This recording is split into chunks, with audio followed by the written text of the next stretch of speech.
toutes et bonjour à tous. Aujourd'hui, je reçois une amie, Agnès Daroda. On s'est connus il y a 20 ans. La vie a fait qu'on s'est perdu de vue, on s'est retrouvés et aujourd'hui, elle reprend, ou je ne sais pas, elle va nous raconter son chemin spirituel vers la lumière. Donc, j'ai quelques questions à lui poser et vous allez voir que ça vous parle certainement à vous aussi. Bonjour Agnès. Bonjour Reynald. Ça me fait tout Merci. drôle. Au bout de 20 ans, ça fait tout drôle. Oui, mais c'est toujours aussi agréable. Merci. Donc, j'ai préparé un questionnaire et vous avez le droit à un joker. Très bien. Un seul. Bon. Très bien. Alors, donc on ne va pas recommencer l'enfance et tout. Je voulais savoir comment vous avez découvert que vous aviez un guide, que vous pouviez communiquer avec lui. Voilà, j'aimerais bien que vous expliquiez ça. Parce que quand on parle du guide, chez tous les médiums, il y a différentes versions. Et je pense que toutes les versions sont bonnes, tout dépend de l'ouverture du médium. Alors, chez vous, comment vous avez découvert qu'on pouvait communiquer avec les guides? D'abord, je l'ai découvert par un livre de Walsh qui s'appelle Conversation avec Dieu. Il nous expliquait, cet auteur, comment lui, il fait pour parler au divin. Moi, je comprends comment il fait pour parler avec ses guides. Et c'est une période de ma vie où je me posais des questions, comme beaucoup d'entre nous. Et un jour, que j'avais fini donc la lecture de ce livre, je me demande pourquoi, si lui, il est arrivé, pourquoi je ne pourrais pas essayer et voir ce que ça donne. Et c'est démarré de là. C'est démarré de ce livre, de cette idée de faire comme lui et de se dire, moi aussi, je peux y arriver. Pourquoi est-ce que je ne pourrais pas non plus rentrer en conversation avec nos guides, puisqu'ils sont là, puisqu'on nous dit toujours qu'ils sont à côté de nous, qu'ils nous entendent, qu'ils nous parlent. Pourquoi est-ce que je ne pourrais pas essayer? Donc, je me suis lancée sans a priori et j'ai été étonnée de voir que tout de suite, il y a une réponse écrite à ma question ce jour-là. Voilà comment le tout début, la première communication consciente avec mon guide. C'est de la volonté, c'est bien. Non, alors, je voudrais un petit peu de détails. Oui. Vous êtes pas bien?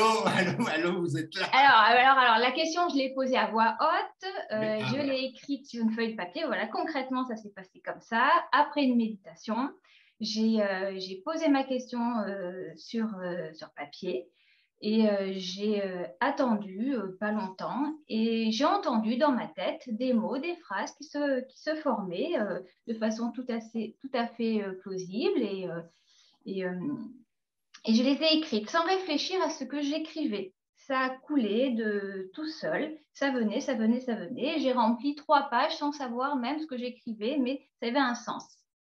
Voilà concrètement comment la première communication s'est passée.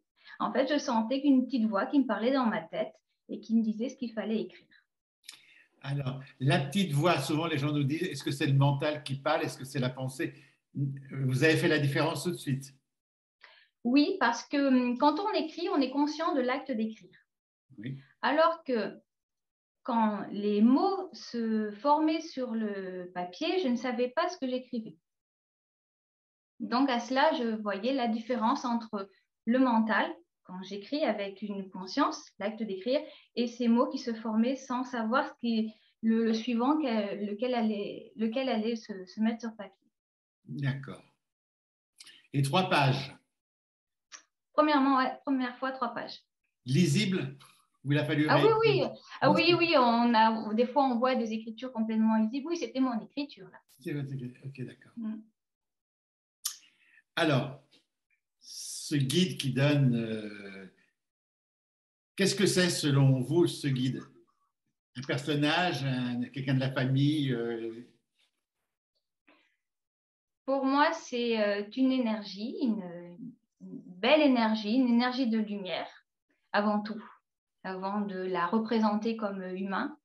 C'est une lumière qui est avec nous, qui nous qui nous guide dans tous les domaines de notre vie, qui nous suit, ou toute notre vie, ou une bonne partie de notre vie pour cheminer. Voilà ce que c'est qu'un guide pour moi. C'est pas forcément quelqu'un qu'on a connu, c'est une, j'ai envie de dire, une énergie qui est spécialement là pour notre venue sur Terre. D'accord. Cette énergie, elle est valable c'est la même pour tout le monde ou c'est différent sur chaque personne? Je pense qu'elle est, de ce que j'ai retenu et compris, en tout cas de mon parcours et de ce qu'on m'a dit, c'est une énergie différente pour chaque personne. On a tous des apprentissages différents, des niveaux différents. On n'apprend pas les mêmes choses. Donc, le guide qui est avec nous, il est spécialement pour nous. Donc, le guide, il vient d'un point, puis après, il s'adapte à chaque personne. La lumière, elle vient de la même source. Voilà. Et après, elle s'adapte en fonction de chacun. C'est ce que j'ai compris, en tout cas, oui. Sous quelle forme entres-tu en communication avec eux aujourd'hui? Alors, ça s'est un petit peu développé. Au début, je ne faisais que par l'intermédiaire du papier et du crayon, enfin de mon bloc-notes. Et petit à petit, je l'ai laissé de côté pour ne le faire que par télépathie. Oui? Non. Ils utilisent aussi mon corps dans le sens où j'en parlerai tout à l'heure pour quand je suis avec quelqu'un et qu'ils ont besoin d'avoir accès à la personne, ils passent par mes mains avant d'entrer dans l'énergie de la personne qui est avec moi. D'accord. On peut employer le mot médium? Oui, je pense que ça rentre dans la définition. Ça rentre dans la définition. Parce que dès qu'on dit le mot médium, voilà, là, maintenant, c'est ouf. Je pensais que ça s'arrangerait avec les années. Je crois que c'est de pire en pire. Alors, tout ça, c'est une belle expérience. Vous étiez jeune? Oui. C'était passé à quel âge? Ça s'est passé, oui. En gros, j'avais la vingtaine d'années. Oui, donc c'est jeune, c'est très jeune. Et qu'est-ce que ça a changé par la suite dans la vie, quoi? Beaucoup de choses, hein, puisque là, j'avais quand même sous mes yeux la preuve que notre vie terrestre, elle ne se limite pas au quotidien et à ce qu'on voit. Donc, c'est déjà énorme. Et puis, ça a beaucoup changé puisque j'ai découvert à travers vous, Reynald, qu'on pouvait aussi rentrer en communication avec d'autres personnes que notre guide. Et c'est une belle expérience que j'ai pu vivre avec les réunions que vous faites. Parce que savoir qu'on peut communiquer, c'est très bien, mais à quoi ça sert si on ne l'utilise pas dans notre vie, j'ai envie de dire. Donc, j'ai découvert que c'est un petit peu au service de notre vie sur Terre, voilà, cette communication qu'on peut faire avec les guides, avec les autres entités. Voilà en quoi ça a changé ma vie. Maintenant, qu'est-ce que je vais faire de cette médiumnité dans ma vie. Voilà. Et par rapport à la famille, à la vie de tous les jours, ça fait comment? Les copains, les amis, les oncles, les tantes, ça nettoie ou pas? Je ne suis pas du genre expansif, donc je ne l'ai pas crié sur les toits. Ça n'a pas toujours été perçu de façon très, comment dire, il y a eu un peu de, comment dire, de méfiance, de méfiance, parce que c'est un domaine qui n'était pas connu dans mon milieu familial. Donc, tout ce qu'on ne connaît pas, on s'y approche doucement. Mais je pense que ce qui a rassuré mon entourage et mes amis, c'est que j'ai pu avoir une vie tout à fait normale, avec un métier, une vie familiale un peu plus ordinaire. Donc, je pense que ça a rassuré beaucoup. D'accord. Vous vous rappelez de la première conférence que vous avez faite aux 4R? Rappelez-moi quelle ville c'était. Alors, il faut savoir que Agnès, je lui ai fait faire une conférence un jour aux 4R à Valence. Ça, je me rappellerai toujours. Elle est montée au podium. Elle a raconté son histoire devant sa maman qui faisait la caisse, qui n'était pas au courant. Ça, je me rappelle, mais comme si c'était hier. La mère, elle regardait. Ah, voilà. Ça, je me Oui, elle rappelle. avait un autre regard sur sa fille, je pense. Mais oui, voilà. Mm. Donc, ça change Mm. quand même beaucoup de choses dans une vie. Oui, parce que ça remet en question tous nos fondements. Ouais. Et pour notre entourage, ben, ça remet en question aussi leurs fondements parce qu'on fait des choses qu'en France, on n'a pas trop l'habitude de faire. En tout cas, c'est pas vraiment développé. D'accord. Donc, vous avez reçu beaucoup de messages, de conseils, de... Voilà, donc suite à cette expérience, j'ai continué à parler avec eux, j'ai recueilli leurs messages, j'ai écrit enfin, ils m'ont envoyé par télépathie des textes que j'ai retranscrits sur un site internet, puisqu'à l'époque, c'était de cette façon que je voulais les montrer. J'ai donc écrit une centaine de textes liés à la spiritualité, à l'homme, tout ce qu'on peut vivre sur Terre. Donc ça, c'est un site qui est toujours en activité, où on peut toujours consulter ces messages reçus par mes guides. Oui. Et ce Et site s'appelle après, comment? il s'appelle Source Lumière. Je pense qu'on pourra l'écrire Mais peut-être à la fin. je Ouais. donnerai les références. Mais Voilà. il est toujours en Merci. activité, ce site. Il est toujours en activité, oui. Oui, oui. D'ailleurs, il y a un entretien de vous, Reynald, de 2004. Oh là, Oui. mon Dieu, 2004. J'ai fait un entretien déjà. Mm. D'accord. Après, il y a eu un livre. Et ensuite, il y a eu un livre, voilà, dans Il y le a même 20 ans, il y a principe. eu un livre. Il y a 20 ans, il y a eu un livre. Et il y a 20 ans, dédicacé par vous, hein, toujours. Ouais. Ah oui, Un préfacé, j'ai livre préfacé. préfacé, oui. Édité Pardon, par les quatre préfacé. frères, en plus. Et Et, oui, je pense qu'à l'époque, à l'époque, vous et moi, je pense que c'était plus libre. On ne réfléchissait pas. Maintenant, quand on fait un truc, il faut oui, réfléchir. On ne sait pas si ça va vexer, si ça va plaire. À notre époque, ça y c'est est, on vrai, y allait et on fonçait, quoi. c'est vrai, Donc, c'est vrai. vous avez écrit Le Chant des étoiles. Le chant des étoiles aussi, c'est un entretien avec mon guide de lumière. Euh, Questions-réponses, un peu dans ce style-là, sur notre vie, la lumière, les guides, voilà, tout ce qui concerne la spiritualité de façon générale. Et si on veut se procurer ce livre, c'est Alors, pour se encore le jouable ou procurer, pas? alors il est pas en librairie, il faut me Non. contacter directement. Voilà, par le biais du site Oui. Source Lumière, vous m'envoyez un mail et je prends vos coordonnées, je vous l'envoie. Ouais. Moi, je l'ai relu là, je l'ai relu il n'y a pas longtemps. C'est vrai que ça fait du bien. Avec les années, on a une autre approche des textes. Hein. Voilà. Mm. Voilà. Alors, après tout ça, il s'est développé quoi d'autre? Des soins énergétiques, des choses comme ça? J'ai découvert qu'avec l'énergie, effectivement, donc on pouvait parler au guide, mais je la ressentais assez forte en moi pour me dire, bon, qu'est-ce que je vais faire avec tout ça? Les expériences avec vous, Reynald, en contact médiumnique m'ont beaucoup apporté, mais c'était pas mon domaine. J'ai découvert un aspect de la spiritualité, de la médiumnité très intéressant, mais je ne suis pas faite pour ça. Et par la suite, quand les gens sont venus à moi, c'était plutôt pour des soucis ou physiques ou psychologiques. Et petit à petit, ce sont des soins énergétiques qui se sont manifestés plus souvent que des contacts voilà, pour avoir une preuve de l'au-delà.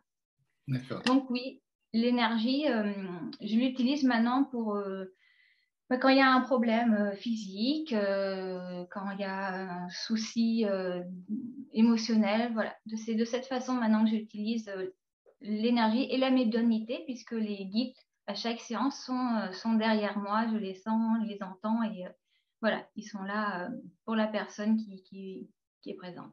Est-ce que le guide des fois se manifeste pour dire quelque chose à la personne comme un contact ou pas? Oui, alors selon qui j'ai devant moi, soit je dis que c'est mon ressenti, ou bien si c'est quelqu'un d'assez ouvert et je peux dire que le guide a un message et voilà, je lui donne le message à la personne. Comment elles se déroulent, les séances? On est assis, on est debout, on est allongé, on est... c'est- C'est Je pose toutes ces questions parce qu'après, c'est des gens qui me les posent. Donc, ouais, oui, oui, oui, non, mais tu as raison parce que c'est important quand quand on est tout de nu, est-ce qu'on reste habillé? s'imaginer. Est-ce que les gens posent des tas de Ouais, questions que je sais pas, je ne penserais jamais poser, quoi. oui, alors il y a un petit peu de tout. Je pense, j'ai reçu les gens où ils étaient allongés. Je passais ma main sur chacun au-dessus de leur chakra sans les toucher. Je ne touche pas les gens comme ça. Il n'y a pas de, j'ai envie de dire, il n'y a pas de souci à ce niveau-là. Comme ça, on peut pas mal interpréter un geste. Et, euh, et chaque chakra est réharmonisé grâce au guide. Sinon, je peux aussi me mettre directement sur l'endroit qui fait mal au corps, un endroit douloureux. Et dans ces cas-là, c'est que la zone concernée qui est, que l'on traite avec les guides. Voilà. Est-ce que je peux venir parce que j'ai mal à l'épaule et puis vos mains vont partir sur un autre endroit du corps également? Oui, ça peut arriver. Oui. Donc, Ça on peut peut appeler ça arriver. du magnétisme. Oui, on peut appeler ça du magnétisme. Je ne donne pas forcément nom sur ce que Non. je fais puisque je le fais de façon instinctive. Parce que les gens, ils veulent des bases. S'ils vont chez Agnès Darona, qu'est-ce qu'elle fait, Agnès Darona? Les magnétismes? Non, on ne sait pas. Il faut y aller, quoi. Faut y aller, voilà. J'ai pas de carte là-dessus. Avant une séance, je ne sais jamais comment ça va se dérouler. D'accord. Euh, c'est toujours l'imprévu. Autant mon guide me dit tu vas faire ça et je ne le savais pas. Ou alors c'est lui qui me dit comment procéder. Est-ce que vous soignez la famille? Oui, alors c'est dur, hein. C'est dur parce qu'il y a un affect qui est très fort, Oui, oui, forcément. oui, oui, oui. Voilà, dans ce sens-là, c'est pas évident. Oui, ok. Et la Mais famille un peu oui, éloignée également? Les cousins, les cousines et tout ça, ou pas du tout? pas, non, je pense qu'ils sont pas, c'est pas leur truc. C'est pas leur truc, voilà. Et est-ce qu'il vous est arrivé, parce que moi, ça m'est arrivé, je l'ai fait, parce que moi, je crois qu'un peu à ce que je vois. Donc, c'est mon problème.